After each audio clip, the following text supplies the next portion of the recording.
like what is the data science and what is the main motto of data analytics.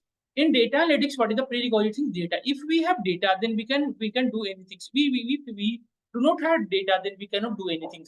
And second thing, what is the data? Data is nothing but a collection of meaningful information, that is the data. Now there are mainly three types of data.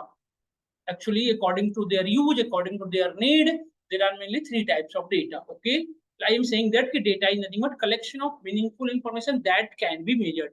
Meaning of measured is nothing but यदि आपके mind में question आ रहा हो कि what is the sense of measured, I am saying that actually which type of data that can be organized, जिससे हम organise कर सके, that can be summarized, जिसे हम समराइज कर सके, and that can be analyzed, जिसे हम एनालाइजेशन कर सके, that is the data actually. Okay, organise mean समझ में आ रहा होगा, जिसको आप प्रॉपर तरीके से स्टोर कर सको.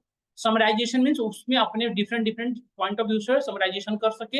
एनालाइजेशन तो ऑलरेडी आपको क्लियर हो रहा होगा कि एनालिसिस करना, अपने अपने रिक्वायरमेंट के पॉइंट ऑफ व्यू से अपने डेटा को एनालाइजेशन करना, that is called analysis. Okay, so if we perform this task on our data, and that is the collection of meaningful information, that is the data done. Now second thing is that there are mainly three types of data. Structured data, first one is the structured data, आप proper लिख लेना बेटा सब लोग. Second one is the semi structured data, आप लोग पूरी लिखना, मैं STR लिख रहा हूँ बट आपको पूरी लिख लेना है, semi structured data. And third one is the unstructured data. There are mainly three types of data. Which type of data is called a structured data, which type of data is called semi-structured data, and which type of data is called unstructured data. Can you guess? Anyone have any idea about the structured data? Yes, if anyone have any idea what is the structured data, online student, let me know. Offline आप बताएं what is the structured data. A structured data is nothing but that's have any type of structure. नहीं, data might be on any row and column format. This is also structured data. क्या बताएं? नहीं, इसके अंदर कौन सा structure follow कर रहा है? Row with column. देखिए यहाँ बेटा, रो एंड कॉलम दोनों है, R1 R2. देखिए, नोटिस करिए, yes or no? क्या आप ये चीज नोटिस कर पा रहे हैं सभी लोग? तो दैट इज ऑल्सो स्ट्रक्चर. देखो कुछ लोग ऐसे कंफ्यूज होते हैं, आप देखो ऐसे, it is also structure data ना. आप बताओ क्या इसको स्ट्रक्चर डेटा नहीं कहोगे? इसके अंदर भी जो स्ट्रक्चर हो रही है 0 1 2 3, क्या इसमें कोई भी डेटा आप एंटर करोगे उसकी विदाउट इंडेक्स नंबर हो सकता है? नहीं हो सकता. जैसे इसमें विदाउट, आपको यदि मैं क्वेश्चन करूं कि आप एक डेटा को फिल करो जिसका कोई रो एंड कॉलम ना हो, क्या पॉसिबल है? स्ट्रक्चर में नहीं पॉसिबल है. तो वो डेटा जिसके अंदर कोई भी तरह का स्ट्रक्चर फॉलो हो कराओ, आ जाओ, तो that is called a structure data. Done. बैठिए, ठीक है, बैठ गया. दैट इज कहीं भी ले लो सीटा, आगे बैठ जाओ, ये सीट है तो यहाँ बैठ जाओ.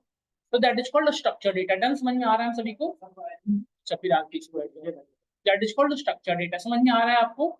So which type of data that's have any type of a structure, that is called a structured data. Data might have row and column structure. Data might have index and column, whatever things, that is called a structured data. What is the semi-structured data? Anyone have any idea about semi-structured data? What is the semi-structured data? That's have some data in a structured way, some data have no in a structure, that is called semi-structured data. जैसे कि क्या? जैसे कि आपने एक Excel sheet बनाया जिसमें user के एम्प्लॉय आईडी रख रहे थे और उसके रेस्पेक्ट में आपने नेम एंटर कर रहे थे. ठीक है, यहाँ पे आपने नेम इन्फॉर्मेशन लिखा, पहले में आपने नेम लिखा, फिर उसका एड्रेस लिखा, फिर उसका फोन नंबर लिखा, और देन अगली बार आपने एम्प्लॉय आईडी तो सही लिखा बट दूसरे के पहले आपने एड्रेस लिखा, फिर फोन नंबर, फिर उसका एड्रेस, फिर नेम, फिर उसकी. तो क्या ये इन्फॉर्मेशन प्रॉपर तरीके से नहीं है ना? कहीं से कहीं लिख रहे हो आप. That type of data is called semi-structured data. What is the unstructured data? That have no any structure. That is called unstructured. Unstructured data का एक एग्जांपल दे सकते हो आप? जैसे किसी वेबसाइट पे जब आप विजिट करते हो, जैसे अमेजॉन की वेबसाइट की बात करूं, तो आप देखोगे उसके अमेजॉन के प्रोडक्ट और उसकी लिस्टिंग यहाँ रहती है, अमेजॉन के प्रोडक्ट एंड देन उसकी लिस्टिंग रहती है. यस और नो? तो आपने देखा होगा यहाँ पे वीडियोज भी चलते रहते हैं, जो एड्स जिसे आप कहते हो. तो यहाँ पे इमेजेज, टेक्स्ट, प्राइस, सभी चीजें होती हैं. तो कभी किसी वेबसाइट से यदि हम डेटा को एक्सेस करें, दैट इज कंप्लीटली अनस्ट्रक्चर्ड. तो यहाँ पे तीन तरह की डेटा है. Now second thing is that amount of data. Amount of data करने का क्या सेंस है मेरा? डेटा की कितनी साइज है. डेटा देखो, डेटा लिटिल बिट अमाउंट में हो सकती है, डेटा मॉडरेट लेवल की हो सकती है, और डेटा बिग डेटा हो सकती है, जिसे आप लार्ज अमाउंट ऑफ डेटा कहते हो, that is also big data. ये तीन जनरली, ये तीन मेजर करते हैं अमाउंट ऑफ डेटा को. डन. नाउ अब हम वापस आता हूँ डेटा एनालिटिक्स स्टेप 1 पे. In data analysis, we need to follow first what is the prerequisite things data. If we have data, then we can do anything. Yes or no? So then so there is a two way of data. Either you can create data, or either you can gather the data. Excel ना? आ जाओ बेटा. तो what is सबसे first thing is that we need to create a data. या तो आप manually data को create कर लो, तो डेटा को क्रिएट करने कैसे कर सकते हैं, एक्सेल के फॉर्म में भी डेटा क्रिएट हो सकती है, यस और नो। हम एक्सेल शीट पे नॉर्मली हमने जैसे इम्प्लॉई आईडी, इम्प्लॉई नेम, ये सारी चीजें लिखा और उसके रिस्पेक्ट में यहाँ पे डेटा एंटर करते चलेंगे सबकी, एक ये भी तरीका है। और सम टाइम कभी कभी ऐसे भी होता है, data might be on different different location, data already created भी होता है। अभी जो एज ए डेटा एनालिस्ट आप काम करोगे तो आपके पास डेटा ऑलरेडी होगी, हमें डेटा गैदर करने की नीड नहीं होती, we have already huge amount of data.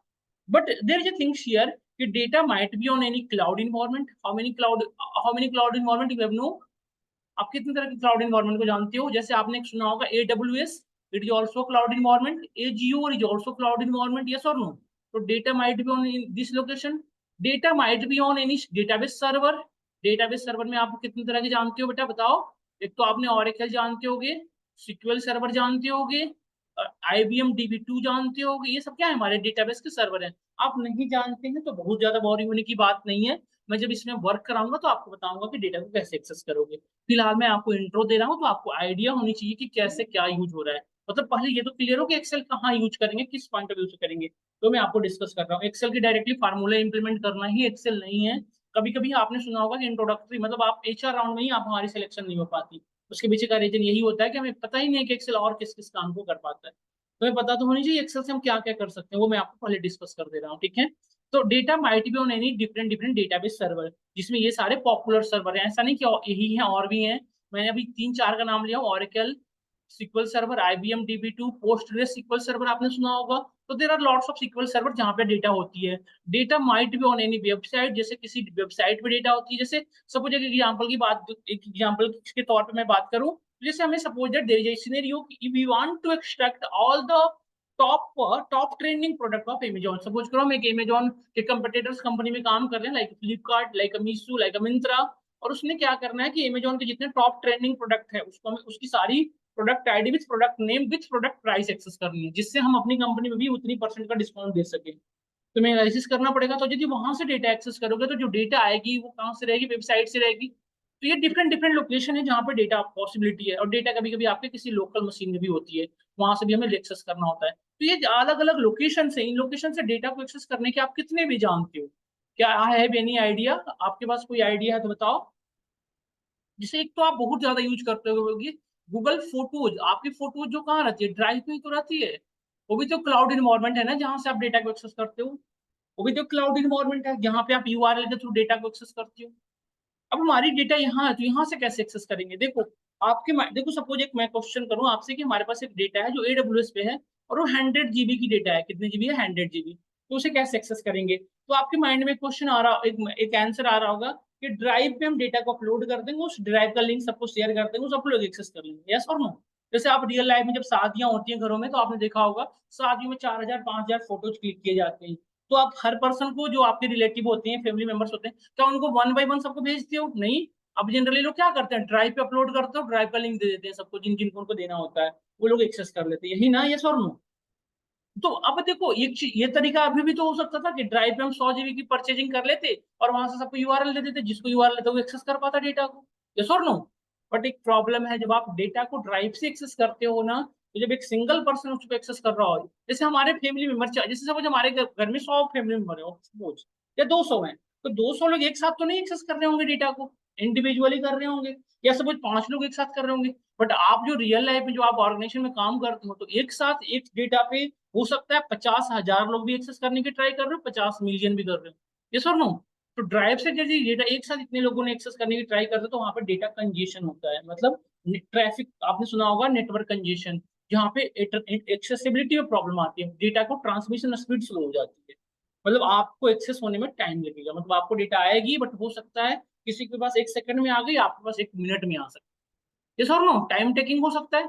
तो टाइम टेकिंग प्रोसीजर, जैसे ये शादी के फोटो वाले में तो कोई प्रॉब्लम नहीं है कि आराम से 1 मिनट बाद भी आएगा तो कोई दिक्कत नहीं है। बट क्या स्टॉक मार्केट वाले सिनेरियो, या बहुत सारे ऐसे सिनेरियो है जहाँ पे क्या हम 1 सेकंड के भी लेट एक्सेप्ट कर सकते हैं? बताओ आप। तो उस सिनेरियो में हम ये यूज नहीं कर सकते। तो there is a trending ID, there is a trending technique that is called API। We can access data by the help of API। What is the API? API is nothing but application programming interface that help us to extract the data from different sources. Then anyone asks you what is the API? So you can clearly say API is nothing but just a technique, just a way that help us to establish live connection between database to your resources. आपके database और आपके जो resources है, resource मतलब कहने का sense मेरा है कि आप कंप्यूटर भी यूज कर रहे हो, आप मोबाइल फोन भी यूज कर रहे हो, जहां भी यूज कर रहे हो, उससे लाइव कनेक्शन एस्टेब्लिश करता है। रियल लाइफ एग्जांपल देता हूं, जैसे आपके फोन में वेदर की अपडेट आती है ना कि 40 डिग्री टेम्परेचर है, 4 आवर्स बाद रेनी सीजन हो जाएगा, ये और नो, तो क्या हमारे फोन में कोई भी डेटाबेस का है पड़ा हुआ? क्या आपके फोन में कोई डेटाबेस है वेदर का? नहीं है। क्या आपके पास वेदर का कोई डेटाबेस है? नहीं है। वो डेटाबेस कहाँ है? क्लाउड इन्वायरमेंट में, वहां से हमारी रिफ्लेक्शन हो रही है और लाइव कनेक्शन है। यदि आप फ्लाइट मोड में अपने फोन को डाल लो तो आपकी कनेक्शन डिस्कनेक्ट हो जाती है। तो क्या आपको वेदर की कोई भी इंफॉर्मेशन आती है?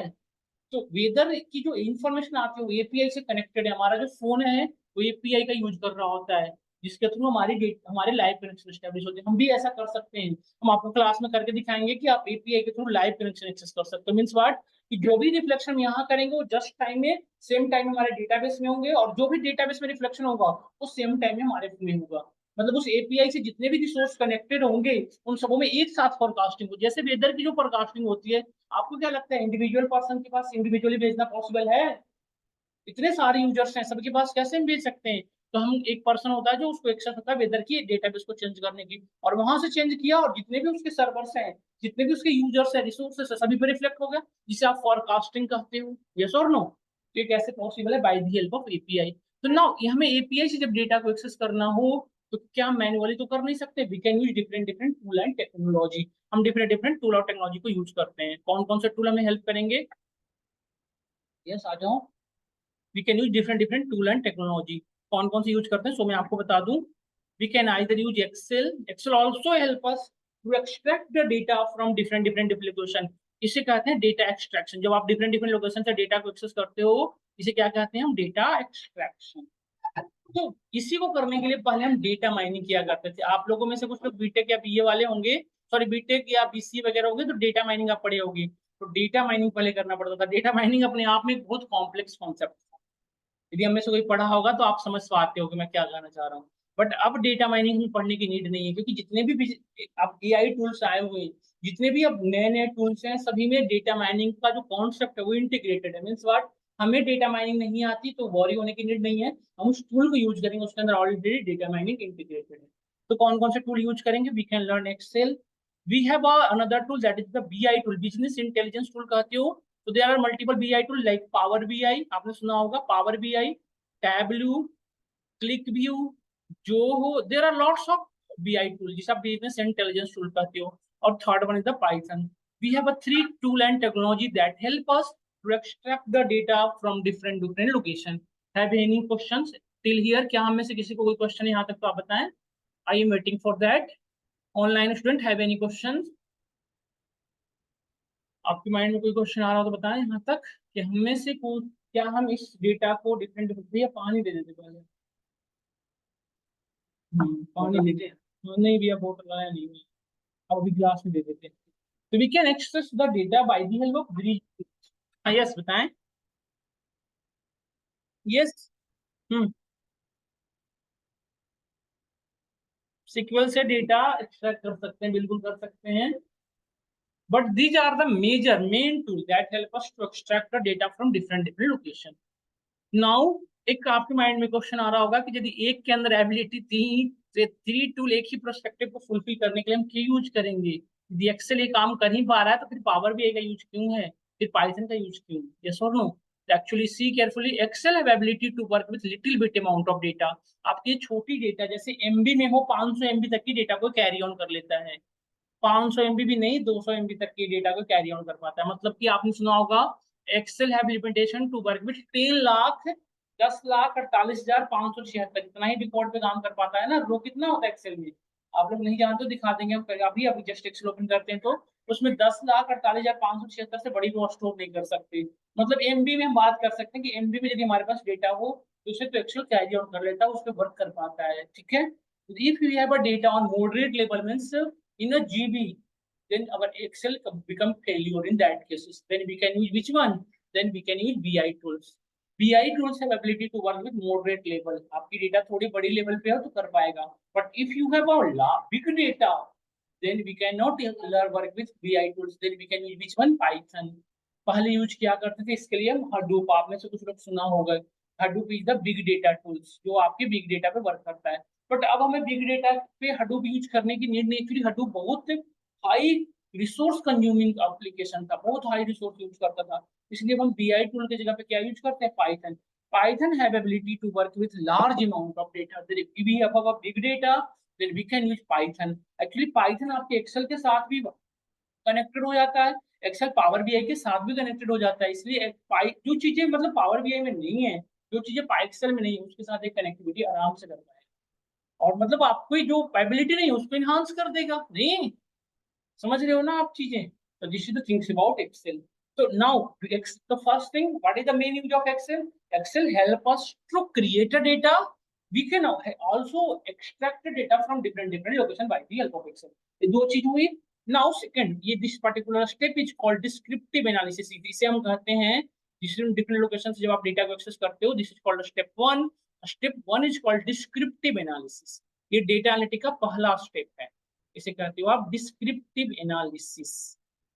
In this step, we need to gather the data that we can create a data. Yes or no? Now see, if you suppose we have a data, then step two, we need to diagnose the data. That is called diagnosis analysis. So क्या कहते हैं आप? Diagnosis analysis. It is called diagnosis analysis. In this particular step, we need to perform cleansing of our data.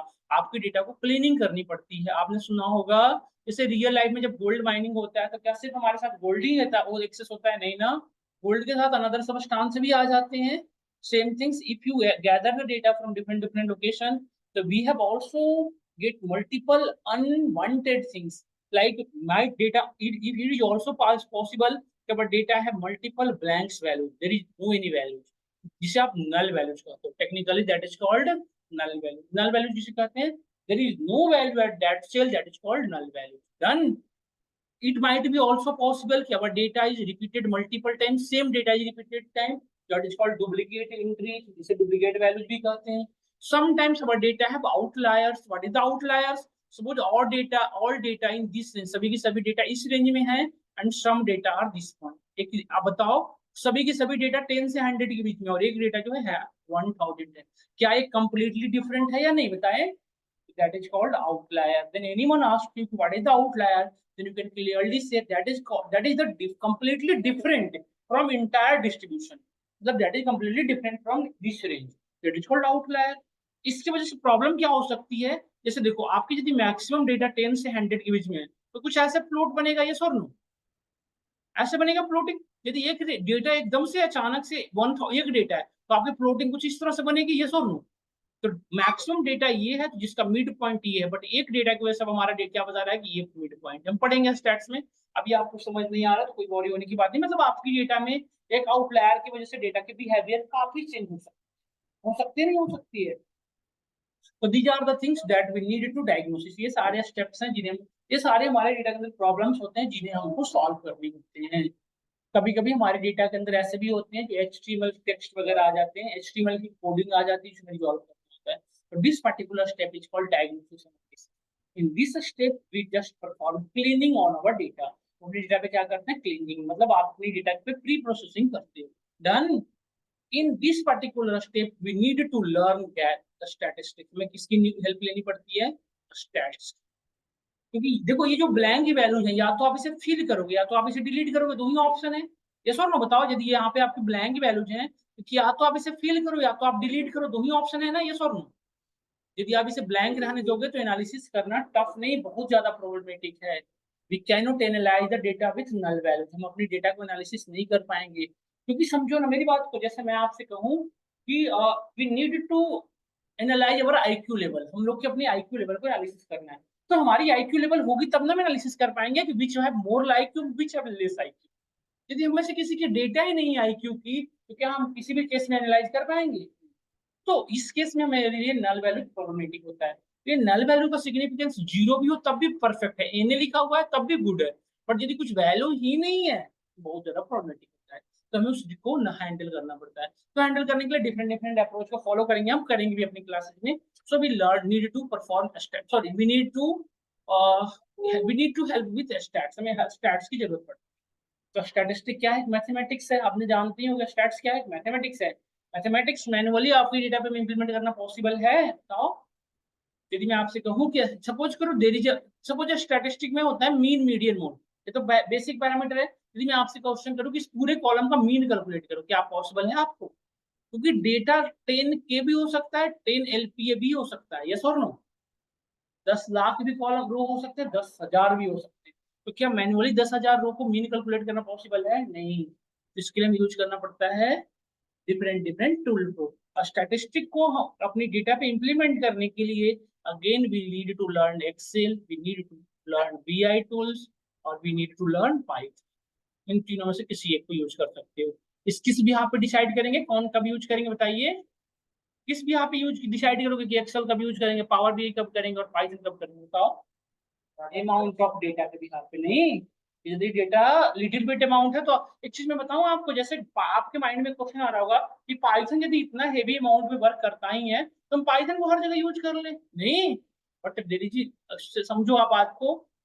we that particular tool that is so powerful that they also take resource consuming। तो जितना powerful होता है उतना वो resource consuming होता है। Power BI और Excel में की बात करें तो एक्सेल 4 GB रैम में सफिशियंट चलता है। Power BI 12 GB RAM at least required होता है। तो जो जितना पावरफुल है उतना रिसोर्स कंज्यूमिंग है।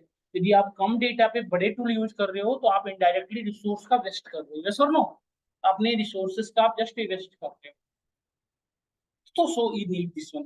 Now, suppose that our data become clean. Suppose ये सारी चीजों को करने के बाद हमने अपने डेटा को क्लीन कर लिया। Suppose जब we perform diagnosis, एक्सेल आ जाओ। एक्सेल एक्सेल आपकी, हाँ जी हाँ जी। तो this is the things about Excel. So means what? Suppose our data become clean. Suppose हमने गेस किया कि हमारी डेटा क्या हो गई, क्लीन हो चुकी है। Suppose now step 3 we need to perform step 3. We need to perform prescriptive analysis on our data. Prescriptive analysis क्या आप गेस कर पा रहे हो? नाम से कुछ पता चल रहा है आपको? नाम से कुछ पता चल रहा है? बताओ what is the prescriptive analysis.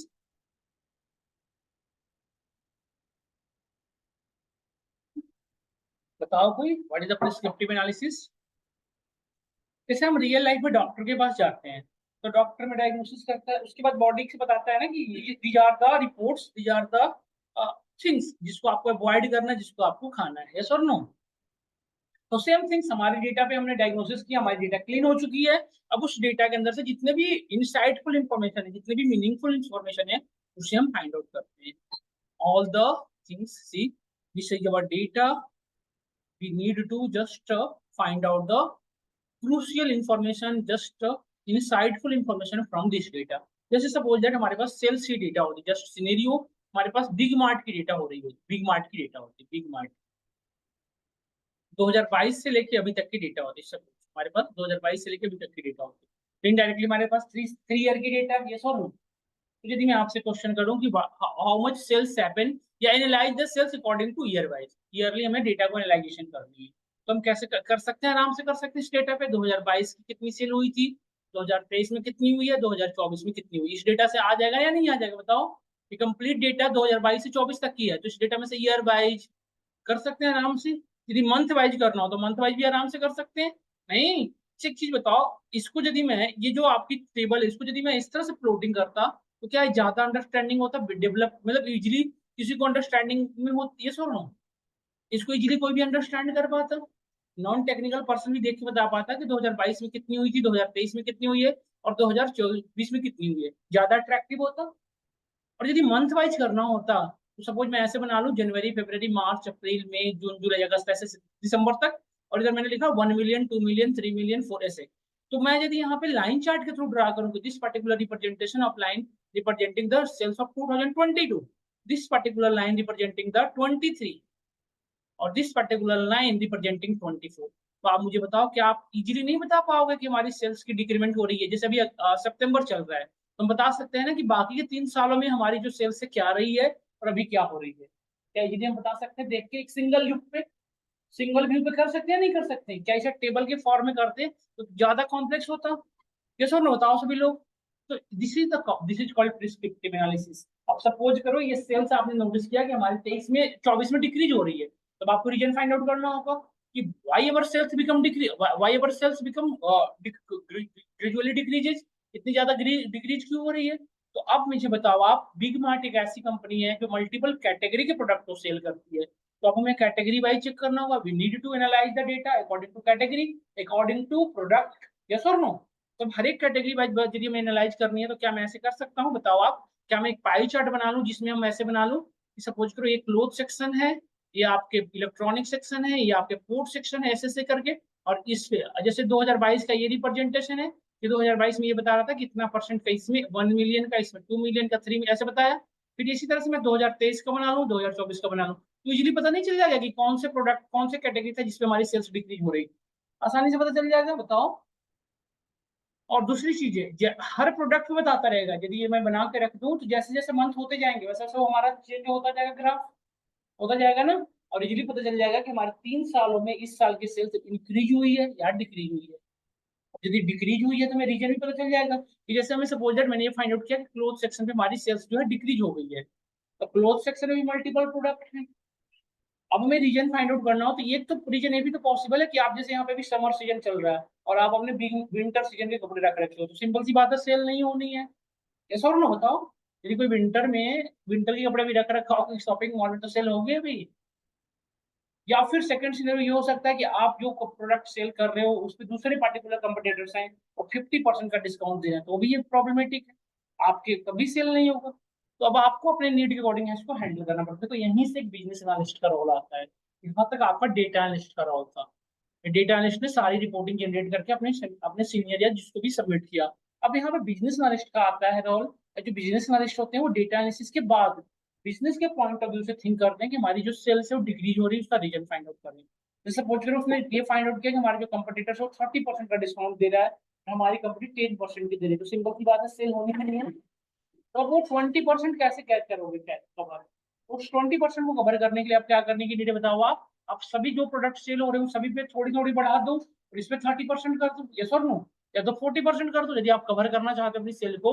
तो हम यदि 40% कर दे तो 20% आपके पैकेट से जा रहा है, कंपनी अपनी लॉस तो करवाएगी नहीं। तो आपको क्या करना पड़ेगा, फिर बिजनेस स्ट्रेटेजी के पॉइंट ऑफ व्यू से आपको थिंक करना होगा किस पर्टिकुलर प्रोडक्ट की मैं यदि सेल बढ़ा भी दूं तो स्टिल उसकी सेल्स जो है वो सेल एवरेज है।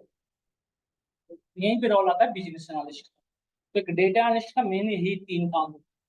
अब आगे बढ़ते हैं, जिनका डेटा साइंस होगा उनके लिए बात करूं। देखो जो डेटा एनालिस्ट है उनको इतना ही 3 काम करना होता है। ये थ्री थिंग्स है इनको जो हम करते हैं। ये तीनों तरह के जो टूल्स हैं, ये जो प्रिस्क्रिप्टिव एनालिसिस है, एक्सेल से भी पॉसिबल है, पावर बीआई से भी पॉसिबल है, मतलब बिजनेस इंटेलिजेंस टूल के थ्रू भी पॉसिबल है, और पाइथन से भी पॉसिबल है। ये तीनों चीजें आराम से कर सकता है। एक्सेल भी आपका कर सकता है, बट वही सेम चीज फिर से डिपेंड करती है इसमें डेटा पे। यदि डेटा की पॉइंट ऑफ व्यू लार्ज है तो आपको पाइथन, यदि थोड़े कम लेवल की डेटा है तो पावर बीआई, और उससे यदि छोटी डेटा है तो आप क्या यूज करें, Excel. Done. Now move to next one, third fourth step, step 4. Step 4, we need to perform predictive analysis. This particular step is called predictive analysis. नाम से ही पता चल रहा है प्रिडिक्शन करने का काम करेगा। नहीं, प्रिडिक्टिव में क्या होगा, प्रिडिक्शन होगी।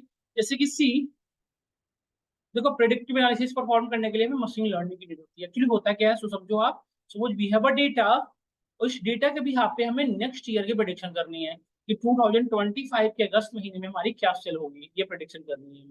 तो यदि हमारे पास पिछले 3 सालों की डेटा है तो इस डेटा को हम लर्न करेंगे, मतलब इसको हम लर्न करेंगे। जैसे सपोज एक एग्जाम्पल की बात करूँ, जैसे 1011 है, नेक्स्ट वैल्यू 1015 है। यदि मैं नेक्स्ट वैल्यू पूछूं आपसे तो आप बता पाओगे या सब लोग बता पाओगे ना? जैसे एक वैल्यू 1011 है, नेक्स्ट वैल्यू क्या है 1015, तो नेक्स्ट वैल्यू क्या होगी 1019, यही ना? तो ये चीज आपने कैसे बताया कि आपने इसके अंदर का स्ट्रक्चर फाइंड आउट कर लिया, उसी स्ट्रक्चर को आगे यूज कर रहे हो? तो सेम थिंग मशीन लर्निंग क्या करता है, इस डेटा के अंदर के जो फ्रीक्वेंट पैटर्न उसे फाइंड आउट करता है, गैदर कर लेता है, और फिर आप जब न्यू इन्फॉर्मेशन प्रोवाइड करोगे उस भी यहाँ पे वो प्रिडिक्शन देगा। तो जो प्रिडिक्शन होती है क्या होती है, हाइपोथेसिस वैल्यू। प्रिडिक्शन क्या है, हाइपोथेसिस वैल्यू है, नहीं? और हाइपोथेसिस वैल्यू की एक्यूरेसी होती है कितना परसेंट आपने करेक्ट हाइपोथेसिस। तो इसकी हाइपोथेसिस यदि एक्यूरेसी जो 100% है, मीन्स जो आप प्रेडिक्ट कर रहे हो 100% क्या है, करेक्ट है, बट ये पॉसिबल नहीं है। हम मैक्सिमम 98% तक एक्यूरेट कर पाते हैं। तो मशीन लर्निंग के केसेस में आप कितने परसेंट एक्यूरेट कर सकते हो, 98।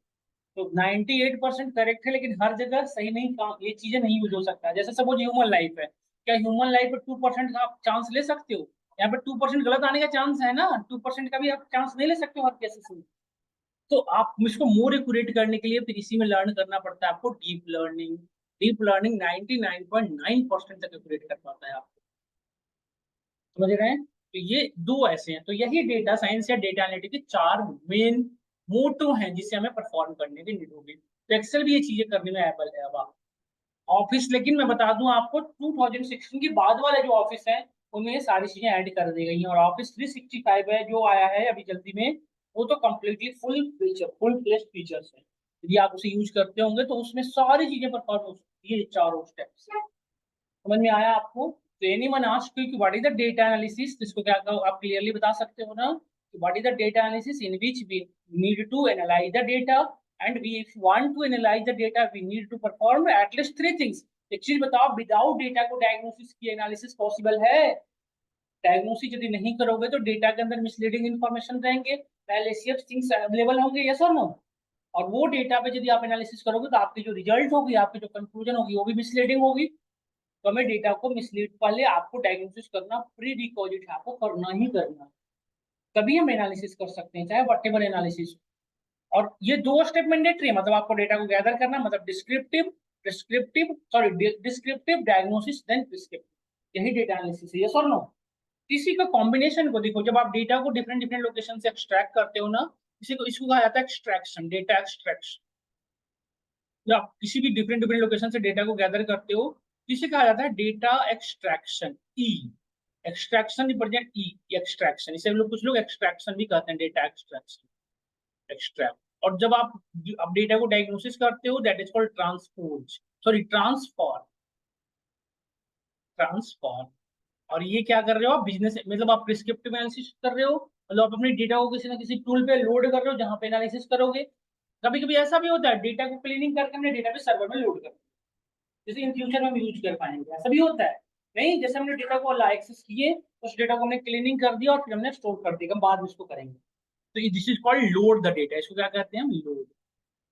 मतलब हमने तीन काम किया, एक्सट्रैक्ट, ट्रांसफॉर्म एंड लोड। इसी वजह से एक्सेल को आपने कहीं भी लिखा हुआ देखा होगा, Excel is ETL tool. Excel is a tool that help us to perform ETL on your data. ETL means what? Extract, transform and load. Extract मतलब समझ पा रहे होंगे आप, वही डिस्क्रिप्टिव एनालिसिस की बात की जा रही है। ट्रांसफॉर्म मतलब डायग्नोसिस की बात कर दी जा रही है। और लोड मतलब डेटा को जहां भी लोड करके प्रिस्क्रिप्शन करने की बात की जा रही है, यस और नो? देखो, ट्रांसफॉर्म और ट्रांसपोज दो बहुत ज्यादा कॉमनली यूज होते हैं वर्ड। ट्रांसफॉर्म मतलब क्या होता है, डेटा को डायग्नोसिस करना, डेटा के अंदर से प्रॉब्लम को सॉर्ट आउट करना। और एक होता है transpose. Transpose is nothing but just change the orientation of the data. आपने अपने डेटा के क्या कर दिया, ओरिएंटेशन को चेंज कर दिया। Means what, row become column, column become row, that is called transpose the data. आई बात समझ में हमें? तो कभी आपको यदि anyone asked you in the interview कि व्हाट इज एक्सेल, तो कभी भी ये ना कहें कि Excel is the tool, Excel is a application of Microsoft. ये सही आंसर नहीं है। एक्सेल एक्चुअली सॉफ्ट एप्लीकेशन है किसका, माइक्रोसॉफ्ट का, ये कोई डाउट नहीं है, 100%।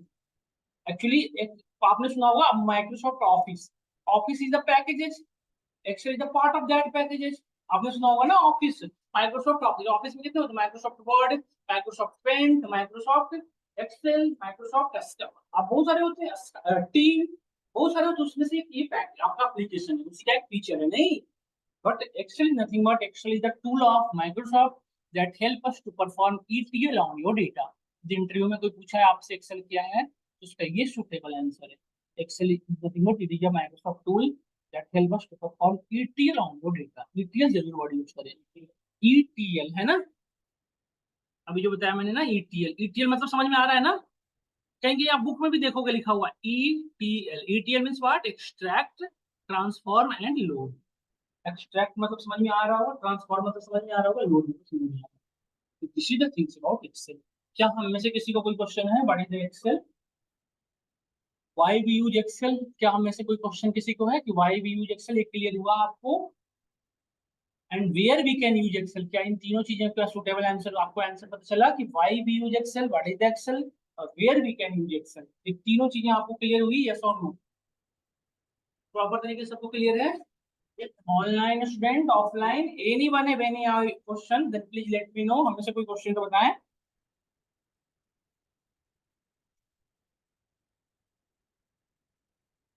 अभी काम कर लेते हैं हम लोग।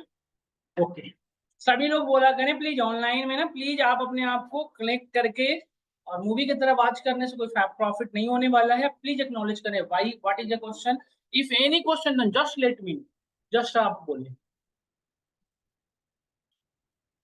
आपका बोलना बहुत काम करेगा, यदि आप चुप रहेंगे आपकी बहुत ज्यादा लॉस होने वाली है। और एक चीज माइंड से आप निकाल दो, आप जहाँ ये जो क्लासेस ले रहे हो, ये कॉलेज या स्कूल नहीं है, यहाँ बोलो। और आईटी में बहुत, मतलब बहुत इंपॉर्टेंट रूल है क्या, विच represents better which become better, वो पर्सन अपने आप को जितना बेटर रिप्रेजेंट करेगा उतना अच्छा बन सकता है। नहीं, आपने सुना होगा एक ही कंपनी में 4 सॉफ्टवेयर इंजीनियर होते हैं, चारों की सैलरी अलग अलग होती है, क्यों? तो इंटरव्यू में जो जितना बेटर कर गया उतनी उतनी सैलरी होती है। आप देखे होगे ना, कॉलेज कॉलेज प्लेसमेंट 4 दोस्त इंटरव्यू दिए, एक की पैकेज 6 LP है, दूसरे की 4 और तीसरे की 2.5। नहीं, तो वो रिप्रेजेंट करेगा आईटी, इसी सेम चीजें, मतलब जो दिखता है वो। तो आप यदि बोलोगे नहीं तो हम कैसे समझ पाएंगे कि आपके माइंड में क्या क्वेश्चन आ रहा है? शायद आपको देखो, एक चीज होता है ना, एक्सेल को ना, एक्सेल को लोग अपने तरीके से यूज करते हैं, जैसे आप एक्सेल एक बार में पढ़ लोगे, दूसरी बार ना आप एक्सेल को अपने अकॉर्डिंग यूज करोगे, मतलब कुछ शॉर्टकट, कुछ आपके फार्मूले अपने लॉजिक से, क्या अपने तरीके से जानते होगे तो जरूर मुझे शेयर करना। जो मैं ही करवाऊंगा वो तो करवाऊंगा ही करवाऊंगा, जो स्टैंडर्ड वे है वो मैं आपको फॉलो करूंगा, बट स्टिल यदि कोई आप अपना टेक्निक जानते होगे तो मुझे जरूर एक्नॉलेज करना। और बिल्कुल भी हेजिटेट और नर्वस नहीं होना है, और बता सबको अपनी, हाँ बताएं आप अपना नेम।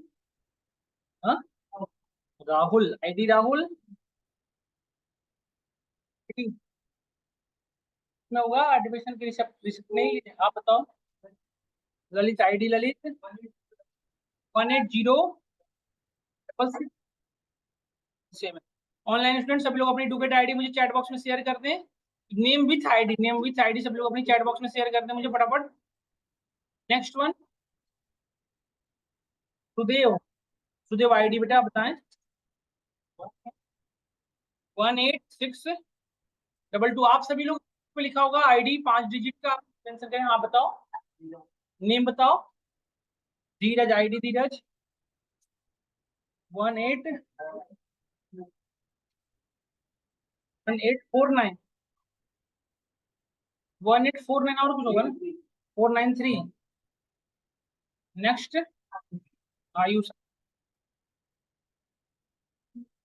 18405। नेक्स्ट, हाँ, पुनीत आईडी 18621, आप बताइए। देवेंद्र आईडी बताइए, देवेंद्र 1853 है, 1853 है ना, देख लीजिए। आगे बताइए आप पीछे, यशप्रीत, 18669, ठीक है जसप्रीत, आप बताइए आगे पीछे, उनके पीछे जसप्रीत के। अमित आईडी 8646417864 ना। अमित आईडी मैच करा लो। Next, Manish ID 18642। अरे इतना स्लो क्यों बोलता है जी, खाना खा के नहीं आया था क्या? आप बताओ। हाँ? मिहिर, HIR, मिहिर आईडी बताइए, मिहिर नंबर बोलो आप। आईडी बिल्कुल आपके पास अवेलेबल नहीं है, वो रिसिप्ट वगैरह नहीं मिला आपको? चलो दे देना, बट मुझे ना कल जरूर अटेंडेंस ऐड करवा लेना। आप बताओ। नेक्स्ट, साद हाँ? साहिल, साहिल आईडी 586। बातें क्यों करने लगा सब आपस में? हम जी, पदम पद्म आईडी बताइए। पद्म 17849 है ना। नेक्स्ट पद्म के दोस्त और बीच में बैठा उसका तो छोड़ दोगे। आईडी बताओ विशेष अपनी। तुम इतना छुपता क्या हो जी, नाम तुम्हारा विशेष है। आईडी 17 देख रहे हो बस कैसे बता रहा है आईडी। आगे आपके दोस्त वरुण, आईडी बताइए वरुण आप अपना। 18692। नेक्स्ट चिराग तुषार आईडी 694 तुषार। नेक्स्ट आप बताइए। गौरव आईडी 1833 गौरव पर। नेक्स्ट हर्ष आईडी हर्ष, एक सेकेंड, 18691 हर्ष पर। Next Deepu Niku ID Niku 18636। आगे उत्तम आईडी, एक मिनट उत्तम, एक मिनट उत्तम। गौतम आईडी गौतम 647। नेक्स्ट आपका नेम तो बताओ। मनीष आईडी कल जरूर ऐड करवा लेना, नेसेसरी है ये, नेसेसरी नई आईडी है तुम्हारा तो है, झूठ भी बोलते हो। हाँ ऐड है इसमें, कहाँ ऐड है बताओ नेम। सक्षम आईडी बताओ 081। अभी ये ट्रिप आप बताएं बेटा नेम। मानसी आईडी मानसी 18606। बात क्यों कर रहा है पीछे। 607 00। ठीक है बेटा आप बताइए नेक्स्ट। हम शिल्पा आईडी बताएं शिल्पा आप 18686। ठीक है बेटा आप बताएं नेक्स्ट। प्रियंका आईडी बताएं बेटा आप 18637। अच्छा हम लोगों में को रिकॉर्डिंग भी नीड होगी, आप रिकॉर्डिंग की आज की नीड नहीं है, आज की रिकॉर्डिंग चाहिए होगा ना। तो मिस्टर पदम बैठ जाइए पहले, सबसे पहले उठने की क्या बदमाशी दिखाते हो, बदमाश हूँ। जब तक क्लास खत्म बीच में उठा करिए। हाँ हाँ सब लोग मुझे आईडी अपना नेम विथ आईडी मैसेज कर दें प्लीज। ऑनलाइन स्टूडेंट 5 मिनट लगेंगे, मैं सबका अटेंडेंस अब ऐड करता हूँ कल की, ताकि मुझे कल की क्लास में हम सभी को दिक्कत ना हो। और कल जिनका भी अभी आईडी कार्ड मैंने नहीं लिखा है तो प्लीज अपनी आईडी कार्ड जरूर मेंशन करवा लें कल की क्लास में। नहीं तो मेरे एंड से नहीं, आपकी काउंसलर के एंड से प्रॉब्लम हो जाएगी, फिर आपको कॉल कर लेंगे कि अपनी आईडी पे ऐड करवाओ, है ना। तो अपनी अटेंडेंस जरूर ऐड करवा लें, कल की क्लास हम लोग स्मूथली चले। हाँ मैं एक चीज बताऊँ आपको, रिकॉर्डिंग के लिए ना मैंने एक वो बना रखा है आपकी लास्ट वीक में, एक कम्युनिटी बना रखा था जिसमें मैं आपको शेयर कर देता हूँ, आपको दिखाता हूँ मैंने क्या बना रखा है।